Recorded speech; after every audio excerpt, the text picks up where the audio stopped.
So,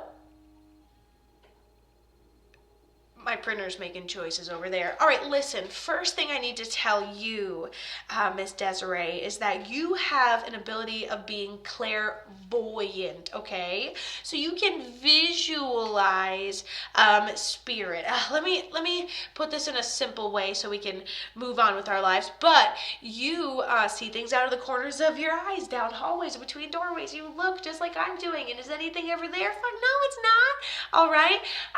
And so yeah, you okay, I'm gonna go into your person now. Sorry about it. Whew. So Desirae wants to talk to literally all the time. Girl, your energy is just lighting me up right now. So Erich, or Eric, I don't know, I'm gonna say it however, he tells me that he passed before his time.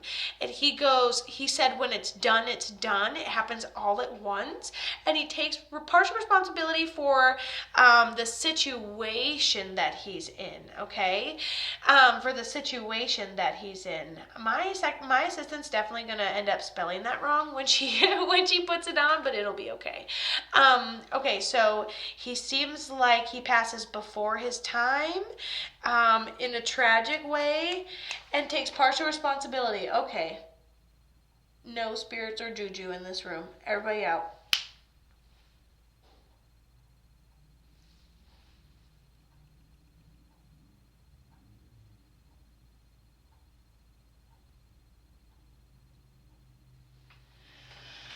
Anywho, so just go ahead and play that back for some content in a little bit. But yeah, remember when I was like everybody out and then boom? So go ahead and mark that you want to see Desiree's and Erich's readings. So if you like that, you'll have to wait for that to come out on YouTube next week. And Okay, cool. So interesting. Here we go.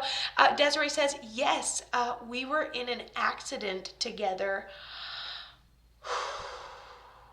Wow. You guys were in an accident together. He takes partial responsibility for the situation. It's kind of scary, but trying not to be scared, right? Then he says tragic. He takes partial responsibility. Who was responsible for the accident? And he says he'd do that exchange anytime again. And he tells me he passes before his time.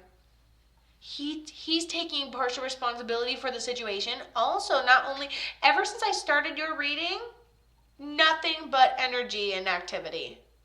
Okay? It is quite wild. But then when we get out of it, we'll switch to a different energy and it'll be totally different. It'll be wild.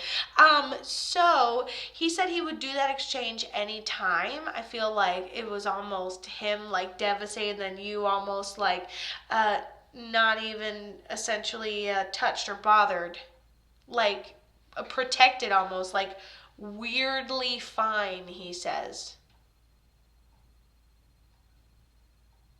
Love your energy. I saved myself and crawled out.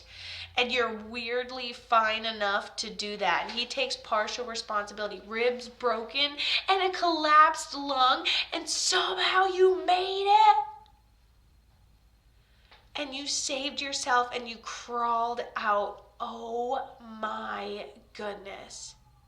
Wow. He just keeps saying, Kato, I take partial responsibility. I take partial responsibility. He just keeps repeating, yes, I ran to his cousin's house trying to save him. So you crawled out of the car with broken ribs and you ran to try to save him. And then, sorry, I'm like curling my pen up in my onesie here. Wow. What was happening? Was he impaired driving? Was he going too quick? And he makes me feel like he probably wasn't even wearing his seatbelt. He goes, pretty much everything that could go wrong in a short amount of time went wrong in a short amount of time. Anna, you're going to lose your subscription benefits soon, but no pressure. TikTok's just telling me to pressure you. So that's what I'm doing, because TikTok's pressuring me. It's fine, everything's fine. I don't remember the accident happening. Everything that could go wrong went wrong, and she says it too.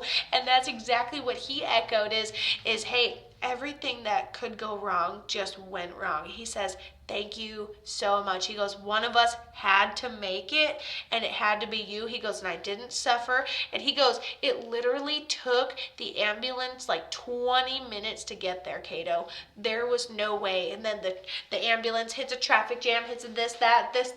To get to the hospital, nothing's working. Like, it was almost inevitable. There was literally no way out for him. Trap beyond trap beyond trap. I need to know if he's mad at me. No, for considering moving on or even just having fun. He says that he feels blessed to have been so many beautiful chapters of your life, and he wants you to live the life that you were able to keep. You guys went through a lot.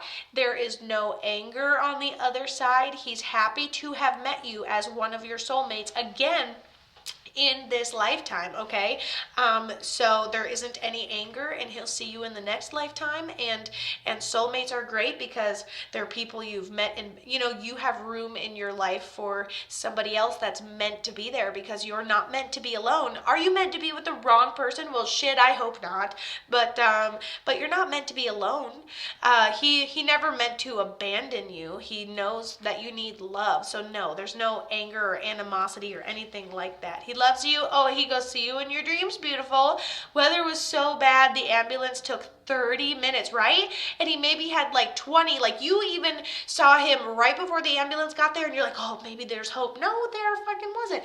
Because, I don't know, he just shows me like he's bleeding, or like bled too much, or like just like too, like he couldn't like recover. He said he stayed fine for you as long as he could, but he said basically he passed right before the ambulance got there, so you had that come on, which is a horrible deep ache feeling to have, and I could feel it from here. But he loves you, and he takes responsibility, and live your life because you have one. It's beautiful.